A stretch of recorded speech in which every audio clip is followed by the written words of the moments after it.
Hey everybody, we were out trash picking in the neighborhood again, and we came up with this cruiser bike. Let's take a look. It's a Murry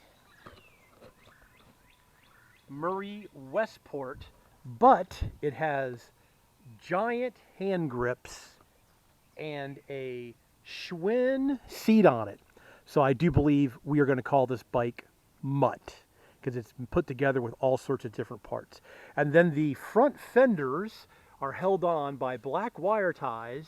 The rear fender has one bolt here, but back here it's held on by wire ties. And then we had to put another wire tie here for the chain guard because it was just flopping in the breeze.